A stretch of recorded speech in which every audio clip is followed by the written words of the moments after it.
اگر آپ چاہتے ہیں کہ شعبان کا یہ مبارک مہینہ آپ کے لیے برکتوں کا سبب بن جائے، رحمتوں کے دروازے کھول دے، تو سب سے پہلا صدقہ یہی ہے کہ اپنے دل کو کشادہ کر کے دوسروں کو معاف کر دیں۔ یہ ایسا صدقہ ہے جس کے لیے نہ جیب سے کچھ خرچ کرنا پڑتا ہے، نہ سونا چاندی دینا پڑتی ہے، مگر اس کا اجر اور ثواب اتنا عظیم ہے کہ انسان کی پوری زندگی بدل کر رکھ دیتا ہے۔ معاف کرنے والا انسان اللہ کا محبوب بندہ بن جاتا ہے۔ حقیقت یہ ہے کہ شعبان کا مہینہ دراصل معافی اور درگزر کا مہینہ ہے۔ یہ وہ مہینہ ہے جو ہمیں یاد دلاتا ہے کہ ہمارے محبوب نبی کوئی عام انسان نہیں تھے، بلکہ وہ عظیم ہستی تھے جنہیں اللہ نے اپنی خاص قربت عطا فرمائی، جو اللہ سے ہم کلام ہوئے، جنہوں نے اللہ کو اپنی آنکھوں سے دیکھا اور جنہیں تمام جہانوں کے لیے رحمت بنا کر بھیجا گیا۔ جب ایسی عظیم اور بابرکت ہستی ہمیں معاف کرنے کا درس دیتی ہے تو ہمیں سوچنا چاہیے کہ معاف کرنا محض ایک اخلاقی رویہ نہیں، بلکہ یہ اللہ کی سب سے محبوب صفات میں سے ایک ہے۔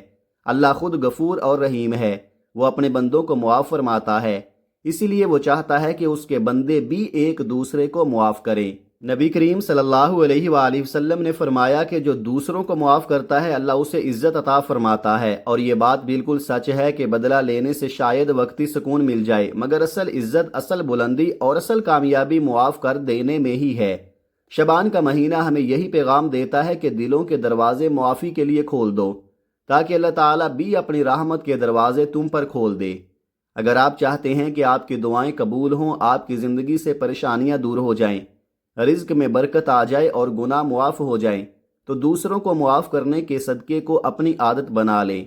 آپ نے خود دیکھا ہوگا کہ جن گھروں میں معافی اور درگزر کا ماحول ہوتا ہے وہاں سکون اتر آتا ہے، محبت بڑھنے لگتی ہے اور برکتیں خود چل کر آتی ہیں۔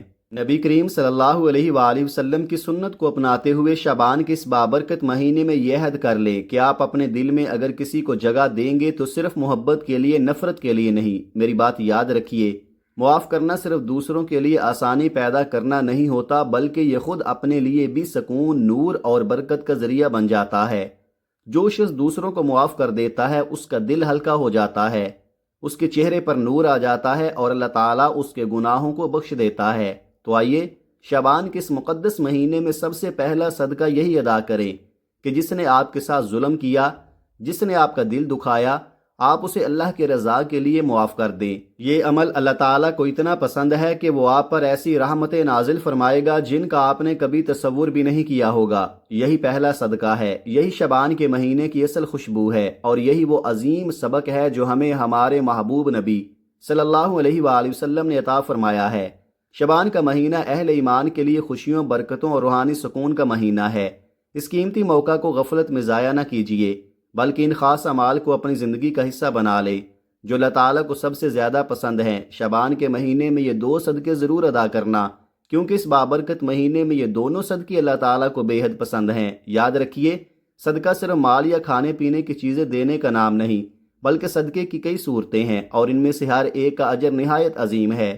نبی کریم صلی اللہ علیہ وآلہ وسلم نے فرمایا کہ ہر نیک عمل بھی صدقہ ہے۔ شعبان کے مہینے میں پہلا صدقہ وہ ہے جو انسان اپنے مال، اپنے وقت اور اپنی محنت سے اللہ کے بندوں کو دیتا ہے۔ کسی بھوکے کو کھانا کھلا دینا، کسی بیمار کی مدد کر دینا، کسی یتیم کا سہارا بن جانا، یا کسی محتاج کے دکھ درد میں شریک ہو جانا، یہ سب ایسے صدقات ہیں جو اللہ تعالیٰ کے ہاں بہت محبوب ہیں اور بندے کے گناہوں کا کفارہ بھی بن جاتے ہیں۔ اسی لیے ایک بار پھر یاد رکھیں، شعبان کے مہینے میں یہ 2 صدقے ضرور کرنا، کیونکہ یہ دونوں اللہ کو بہت پسند ہیں۔ پہلا صدقہ بندوں کے ساتھ تعلق کا ہے، یعنی مال اور خیرات کے ذریعے دوسروں کا سہارا بننا، اور دوسرا صدقہ انسان کے اپنے نفس اور جذبات کے ساتھ تعلق کا ہے، یعنی صبر کرنا، برداشت کرنا اور خود کو قابو میں رکھنا۔ یہ دونوں صدقات اس لیے زیادہ اہم ہیں کہ ایک کا تعلق ہماری ظاہری زندگی سے ہے اور دوسرے کا تعلق ہماری باطنی کیفیت سے۔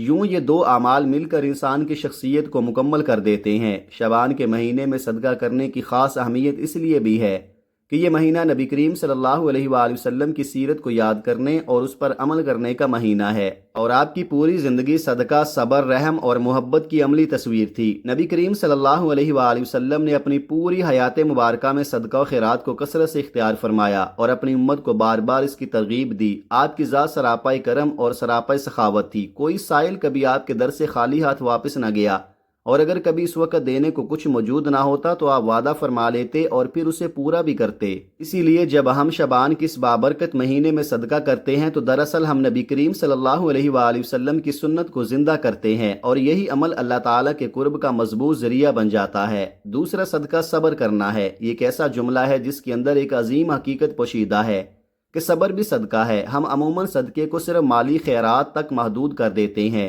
مگر حقیقت یہ ہے کہ صبر انسان کے دل اور جذبات کا صدقہ ہے۔ جب انسان اپنی تکلیف، دکھ، نقصان یا غم کے باوجود اپنی زبان کو شکوے سے روکے رکھتا ہے، دل کو مایوسی سے بچاتا ہے اور اپنی ہر حالت میں اللہ کی رضا کو قبول کر لیتا ہے تو یہی صبر ہے، اور یہی صبر اللہ تعالیٰ کے نزدیک سب سے قیمتی اور محبوب عمل ہے۔ نبی کریم صلی اللہ علیہ وآلہ وسلم کی پوری حیات طیبہ صبر کی عظیم اور روشن مثالوں سے بری ہوئی ہے۔ آپ نے بچپن ہی سے یتیمی کا صبر کیا، جوانی میں محرومی اور تنگی کا صبر کیا، اور نبوت کے بعد اہل مکہ کے ظلم و ستم کو بھی صبر کے ساتھ برداشت فرمایا۔ طائف کی گلیوں میں جب آپ پر پتھر برسائے گئے، جسم لہو لہان ہو گیا، تب بھی آپ نے صبر ہی کو اپنا ہتھیار بنایا۔ یہاں تک کہ اپنی اولاد کے دنیا سے پردہ فرما جانے پر بھی آپ نے صبر کیا۔ ہر آزمائش میں آپ نے اپنے رب پر کامل توکل رکھا اور امت کو یہ سبق دیا کہ صبر ہی وہ راستہ ہے جو انسان کو اللہ کے سب سے قریب لے جاتا ہے۔ ذرا سوچیے، جب آپ مکہ کی گلیوں میں کھڑے ہوتے، کفار آپ کے راستے میں کانٹے بچھاتے، گالیاں دیتے، پتھر مارتے، مگر آپ کی زبان سے کبھی بد دعا نہ نکلی۔ آپ نے ہر حال میں صبر اختیار کیا۔ یہی صبر آپ کا دوسرا صدقہ تھا جو اللہ تعالیٰ کو سب سے زیادہ محبوب تھا۔ ایک اور موقع پر جب آپ طائف تشریف لے گئے، وہاں کے سرداروں نے نہایت بے ادبی کی، بچوں کو اکسایا کہ وہ آپ پر پتھر برسائیں۔ آپ زخمی حالت میں تھے، قدموں سے خون بہہ رہا تھا، مگر اس حال میں بھی آپ کی زبان پر صرف یہی دعا تھی، اے اللہ ان کو ہدایت عطا فرما دے۔ یہی وہ صبر ہے جو اللہ تعالیٰ کے نزدیک سب سے بڑا صدقہ شمار ہوتا ہے۔ شعبان کے مہینے میں جب ہم سیرت نبوی کو یاد کرتے ہیں تو ہمیں خاص طور پر صبر کی اس عظیم سنت کو زندہ کرنا چاہیے۔ جب کوئی ہمیں تکلیف دے، ہمیں ستائے یا ہماری حق تلفی کرے تو بدلے کی آگ میں جلنے کی بجائے صبر کا صدقہ پیش کریں۔ بظاہر یہ عمل مشکل محسوس ہوتا ہے، مگر اللہ تعالیٰ کے ہاں اس کا اجر بے حد عظیم ہے۔ قرآن میں بار بار ارشاد فرمایا گیا ہے کہ صبر کرنے والوں کو بے حساب اجر دیا جائے گا۔ گویا صبر وہ صدقہ ہے جس کی کوئی حد نہیں، کوئی پیمانہ نہیں۔ اس لیے جب ہم کہتے ہیں کہ شعبان کے مہینے میں 2 صدقے ضرور کرنا، کیونکہ شعبان کے مہینے میں یہ 2 صدقے اللہ تعالیٰ کو بہت پسند ہیں، تو ان میں ایک صدقہ مال کا ہے اور دوسرا اور شاید اس سے بھی بڑا صدقہ صبر کا ہے۔ شعبان کے مہینے میں ہمیں یہ عہد کرنا چاہیے کہ ہم صرف مالی صدقہ ہی نہیں بلکہ صبر کا صدقہ بھی دیں۔ یہی عمل نبی کریم صلی اللہ علیہ وآلہ وسلم کی سنت کو زندہ رکھنے والا ہے، اور یہی وہ راستہ ہے جو ہمیں اللہ کے قریب لے جاتا ہے۔ اللہ تعالیٰ اس بابرکت ماہ کے صدقوں کے ذریعے ہم سب مسلمانوں کی تمام پریشانیوں کو دور فرمائے، ہماری زندگی میں خوشحالیاں اور برکتیں نازل فرمائے، آمین۔ دعا ہے کہ اللہ تعالیٰ میرا سنانا اور آپ کا سننا اپنی پاک بارگاہ میں قبول و منظور فرمائے، اور آخر میں اللہ تعالیٰ سے دعا ہے کہ وہ ہمارا خاتمہ ایمان پر فرمائے۔ اللہ تعالیٰ ہم سب کا حامی و ناصر ہو، آمین۔ اپنا بہت سارا خیال رکھیے گا، ملتے ہیں کسی اگلی ویڈیو میں، تب تک کے لیے اللہ حافظ۔ السلام علیکم ورحمۃ اللہ وبرکاتہ۔